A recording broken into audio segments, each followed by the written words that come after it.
नमस्कार, संतोष की रिपोर्ट में आप सबों का स्वागत है। और आज हम संतोष की रिपोर्ट में बात अशोक चौधरी के उस सफाई की करने जा रहे हैं, जिस सफाई के दौरान ऐसा लग रहा था कि अशोक चौधरी प्रशांत किशोर के द्वारा उठाए गए सवालों का जवाब देने के बजाय वो कबूल कर रहे हैं। ऐसा लग रहा था कि ये सफाई नामा नहीं, कबूलनामा है। जी हाँ, उनके चेहरे का तनाव, उनके बात रखने का नजरिया, हर चीज कह रहा था कि यह आदमी बहुत अंदर से घबराया हुआ है। देखिए सवाल क्या था और जवाब वो क्या दे रहे हैं, यह बड़ा सवाल है। यह अलग बात है कि हमारे वहां जितने मीडिया बंधु हमारे मौजूद थे, उन्होंने क्रॉस सवाल करने के बजाय अशोक चौधरी को जाने की इजाजत दी। 1-1.5 मिनट का उनका रिएक्शन है, मतलब जवाब है। उन जवाबों के दौरान किसी मीडिया वाले ने क्रॉस क्वेश्चन नहीं किया, जबकि प्रशांत किशोर ने काफी कुछ ऐसा मटेरियल उनको दिया था कि जिसके सहारे वो क्रॉस क्वेश्चन कर सकते थे। अब देखना यही है कि इस सफाई पर जदयू की तरफ से क्या प्रतिक्रिया आती है। वैसे पत्रकार दीर्घा में भी ये चर्चा सरेआम होने लगी है कि अशोक चौधरी की ये सफाई एक बेमानी है। तो जरा पहले हम प्रशांत किशोर का उस प्रेस कॉन्फ्रेंस का वो हिस्सा सुना देते हैं, जिस हिस्से में उन्होंने अशोक चौधरी पर आरोप क्या लगाया था और आज उन्होंने उस आरोप पर सफाई क्या दी है, वो भी सुनाते हैं। पहले लेकिन सुनिए प्रशांत किशोर ने क्या इन पर आरोप लगाया था, जरा सुनिए फिर से। पीए थे दत्त साहब, योगेंद्र दत्त, नाम याद रखिए। अशोक चौधरी के पीए योगेंद्र दत्त 2019 में, जरा कागज निकालिए, 2019 में अशोक चौधरी जी ने 34 लाख रुपया में योगेंद्र दत्त के नाम पर विक्रम में 1 एकड़ जमीन, करीब 1 एकड़ जमीन, 0.7 एकड़, 23 कट्ठा जमीन इन्होंने खरीदा। 76 डिसमिल जमीन है, जो 23-23.25 कट्ठा होता है, करीब 0.7 एकड़। विक्रम में 34 लाख में जमीन खरीदा गया योगेंद्र दत्त के नाम पर, जो उस समय अशोक चौधरी के पीए थे। अब सुनिए इसमें कहानी।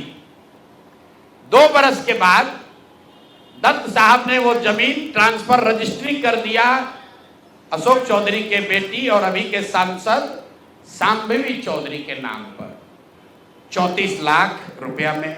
इसका डीड है, ये डीड आपको जारी करेंगे, आप देख लीजिएगा। इसी बीच इनकी बेटी चुनाव लड़ने चली गई, तो इनकम टैक्स ने इनको नोटिस किया कि भाई आपकी जो प्रॉपर्टी है वो 34 लाख की है और बैंक में आप सिर्फ 10 लाख रुपया दिखा रहे हैं, बाकी का पैसा कहां है। तो 10 लाख जमीन इनकी रजिस्ट्री हुई है। उसके 1 दिन बाद, तारीख नोट कर लीजिए, 20 फरवरी 2021 को 10 लाख रुपया इन्होंने अपने पीए के अकाउंट में डाला है। अकाउंट यहां पर डिटेल आपको दे देंगे। और 34 लाख रुपए का जमीन वापस इनसे ले लिया। जब इनकम टैक्स ने नोटिस रेज किया कि जमीन है 34 लाख का और अकाउंट में सिर्फ 10 लाख रुपया ही दिख रहा है, तो 4 बरस के बाद 27 अप्रैल 2025 को जमीन लिखवाया है 2021 में। इनका क्रेडिबिलिटी देखिए।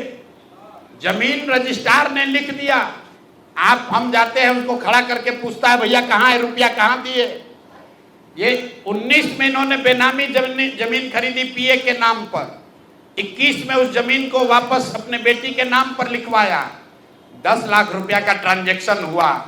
जब इनकम टैक्स ने नोटिस रेज किया तो भाई साहब ने जान बचाने के लिए 27 अप्रैल 2025 को, मतलब बेटी के एमपी बनने के बाद 25 लाख रुपया दत्त को, मिस्टर दत्त को फिर इन्होंने बैंक से ट्रांसफर किया।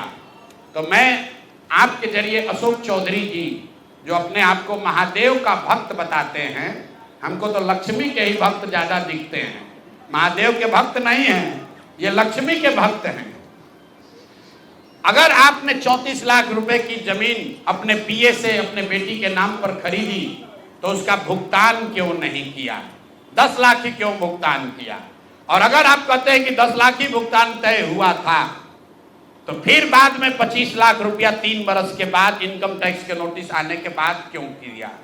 कि पिछले 2 वर्षों में जब अशोक चौधरी की बेटी की सगाई हो गई, तो सगाई से शादी के बीच में 38 करोड़ रुपए की जमीन पटना में खरीदी गई है। टोटल 38 करोड़ 44 लाख 40 हजार इतने रुपए का तो चेक से पेमेंट हुआ है। चेक से पेमेंट हुआ है 38 करोड़ 44 लाख 40 हजार। 12/5/2022 को पहली जमीन ली गई 23 करोड़ 40 लाख 30 हजार में। 12/5/2022 को एक दूसरी जमीन ली गई जिसकी कीमत है 8 करोड़ 89 लाख 70 हजार। 8 दिन के बाद 20 मई 2022 को फिर एक तीसरी जमीन ली गई जिसका वैल्यू है 3 करोड़ 44 लाख 41 हजार। फिर 2 महीने के बाद 14 अप्रैल 2022 को जमीन खरीदी गई 7 करोड़ 20 लाख का। फिर 4 दिन के बाद 18 जुलाई 2022 को जमीन खरीदा गया 15 करोड़ 50 लाख का। और ये सारी जमीन इंगेजमेंट और शादी के बीच के डेट है, उतना ही आपको बता रहे हैं। और ये सारी जमीन का मालिक आपने सुन लिया। प्रशांत किशोर ने सीधे तौर पर जो आरोप लगाया उसमें 2 बिंदु था। पहला, इनका जो पीए था दत्त साहब, उसने जमीन खरीदी और वो जमीन फिर संभवी को ट्रांसफर हुआ, मतलब संभवी फिर खरीद ली। 10 लाख रुपया पहले पेमेंट दिए, जब इनकम टैक्स का नोटिस मिला तो फिर बाकी 25 लाख, मतलब बाकी शेष पैसे उन्होंने फिर से भुगतान किया 15 लाख, जो भी बची हुई रकम हो। क्या ये सही है, ये गलत है? यही सवाल है ना।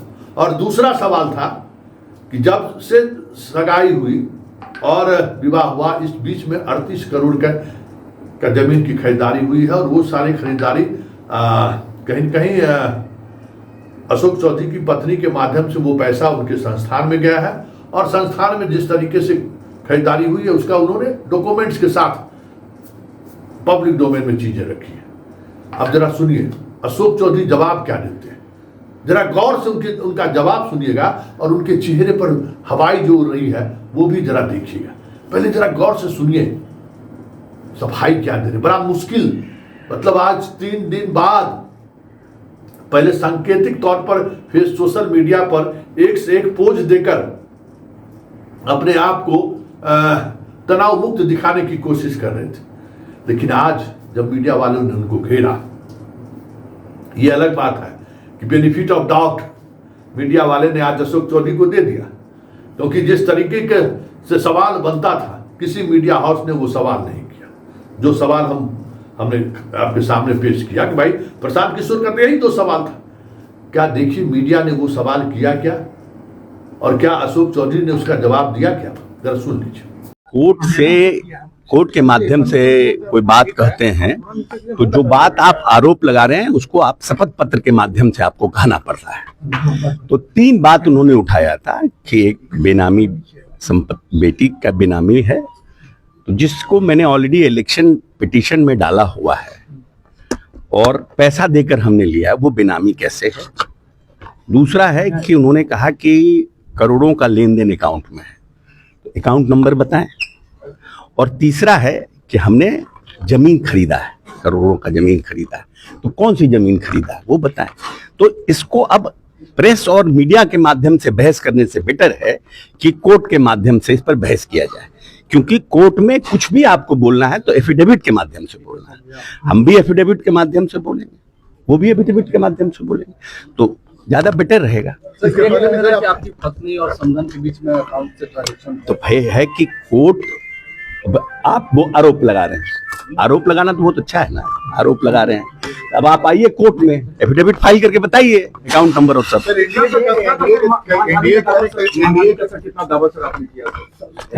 वो तो सब छप गया अखबार में, तो आज पूछ रहे हैं। सर, एनडीए के 4-5 प्रमुख नेताओं पर प्रशांत किशोर ने आरोप लगाया, ये वजह क्या सकता है एनडीए के नेता पर लगातार? देखिए, ये हिट एंड रन है, तो जब तक कि आप आरोप को सत्यापित नहीं करिएगा, आरोप लगा दिए, आरोप सत्यापित करिए। वैसे तो हम बहुत कुछ बोल सकते हैं, उसका क्या अर्थ है जब तक उस पर सत्यापित नहीं करते हैं। तो अब तो मीडिया के माध्यम से, प्रेस कॉन्फ्रेंस के माध्यम से बेटर है कि अब एफिडेविट के माध्यम से आइए। आप भी एफिडेविट फाइल कीजिए, हम भी एफिडेविट फाइल करेंगे। सुन लिए, दूर दूर तक आप ये कहते हैं कि कोर्ट में हम लोग जो है सो आप साक्ष्य दीजिए, कोर्ट में साक्ष्य दीजिए। तो ये कोई मानहानि के मुकदमे में साक्ष्य क्या होता है भाई? साक्ष्य पर डिबेट होता है। अरे मानहानि का मुकदमा, कोई आपको केस किया है घोटाला का, कि साक्ष्य प्रस्तुत करेगा? और अगर क्या साक्ष्य प्रस्तुत, अगर साक्ष्य प्रस्तुत करेगा तो मानहानि का केस आपका डिसमिस हो जाएगा। आप कोर्ट में जो करने जा रहे हैं, आपका अपना इकोनॉमिक ऑफेंस है, साइबर थाना है, जहां ऑलरेडी इस तरीके के मसले पर केस हो सकता है। कोर्ट में क्या रखा है भाई? कोर्ट में तो बरसों बरस चलेगा।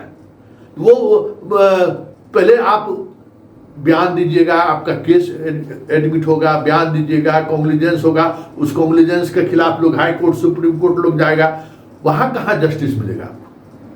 अगर जस्ट वाकई में आपके साथ गड़बड़ी हुई तो जाइए साइबर थाना में केस कीजिए। भाई आपकी प्रतिष्ठा हनन किया और 100 करोड़ आपकी कीमत नहीं है, आप कितना रिटर्न फाइल करते हैं, आपकी वो सब कुछ भी देखा जाता है आपके मानहानि के मुकदमों को लेकर। लेकिन सवाल वो नहीं है। सवाल यह है कि प्रशांत किशोर ने कट टू कट आपसे सवाल किया था और आप सवाल का जवाब देते हुए बच रहे थे, जैसे लग रहा था कि आप खुद अपराध बोध में ग्रसित हो, या फिर आपको लग रहा था कि मेरी चुनाव में साक्ष्य क्या होता है भाई? साक्ष्य पर डिबेट होता है। अरे मानहानि का मुकदमा, कोई आपको केस किया है घोटाला का, कि साक्ष्य प्रस्तुत करेगा? और अगर क्या साक्ष्य प्रस्तुत, अगर साक्ष्य प्रस्तुत करेगा तो मानहानि का केस आपका डिसमिस हो जाएगा। आप कोर्ट में जो करने जा रहे हैं, आपका अपना इकोनॉमिक ऑफेंस है, साइबर थाना है, जहां ऑलरेडी इस तरीके के मसले पर केस हो सकता है। कोर्ट में क्या रखा है भाई? कोर्ट में तो बरसों बरस चलेगा। वो पहले आप बयान दीजिएगा, आपका केस एडमिट होगा, बयान दीजिएगा, कॉन्ग्लिजेंस होगा, उस कॉन्ग्लिजेंस के खिलाफ लोग हाई कोर्ट, सुप्रीम कोर्ट लोग जाएगा, वहां कहां जस्टिस मिलेगा आपको? अगर जस्ट वाकई में आपके साथ गड़बड़ी हुई तो जाइए साइबर थाना में केस कीजिए।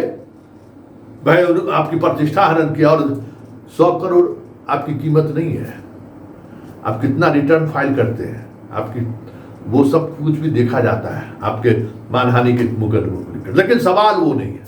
सवाल यह है कि प्रशांत किशोर ने कट टू कट आपसे सवाल किया था और आप सवाल का जवाब देते हुए बच रहे थे, जैसे लग रहा था कि आप खुद अपराध बोध में ग्रसित हो, या फिर आपको लग रहा था कि मेरी चोरी पकड़ी गई। मामला जो भी हो, इस पर हमारे वरिष्ठ पत्रकार अरुण पांडे जी से मैंने बात की कि ये जो सफाई आया है, कबूलनामा जो आया है, उसको आप किस नजरिए से देखते हैं? जरा आप सुनिए।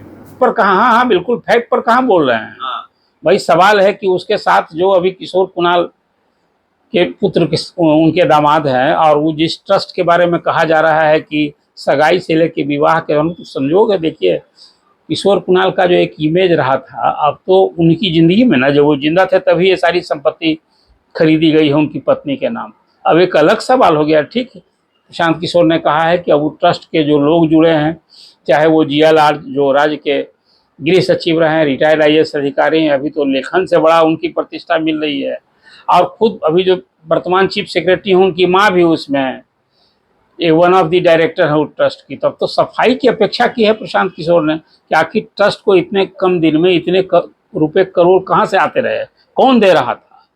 तो ये सब कुछ हो, उनका सीधे आरोप था कि अशोक चौधरी की ये कमाई, काली कमाई सब जगह उन्होंने किया है। और अब तो जो बात वो बोल रहे हैं, अभी इस पर सीधा आरोप नहीं किया है, लेकिन वो बोल रहे हैं कि कहाँ विदेश में, ऑस्ट्रेलिया में कहाँ कहाँ धन निवेश हुआ है और किन किन। मुझे लगता है, सुन लिए, तो ये स्थिति है। अब देखना होगा कि नीतीश कुमार क्या करते हैं, जदयू क्या करती है, क्योंकि इन्होंने सफाई नहीं दिया है। और बात बात में जो उन्होंने एफिडेविट करने की बात कही है, वो भी तरीका नहीं है। जो इन पर क्या इन्होंने पीए से, जो इनके पीए थे उनसे इन्होंने जमीन खरीदी है कि नहीं खरीदी है? हाँ और ना में जवाब दीजिए। सारे अकाउंट्स डिटेल्स पीके ने आपके सामने रखा है कि आपने उस ट्रस्ट में पैसा दिया है या नहीं दिया है, जमीन खरीदा। दो ही तो हाँ और ना में जवाब देना है। एफिडेविट आप क्या दे रहे हैं? अरे भाई आपको रजिस्ट्री नंबर दिया हुआ है, तारीख दी हुई है, इनकम टैक्स का नोटिस की बात कर रही है, आप जवाब दीजिए ना। लेकिन वो जवाब देने की स्थिति में है नहीं, क्योंकि चौधरी जी की चौधराहट इस बार गुम होती हुई दिख रही है। वो सकते में है, करे तो करे क्या।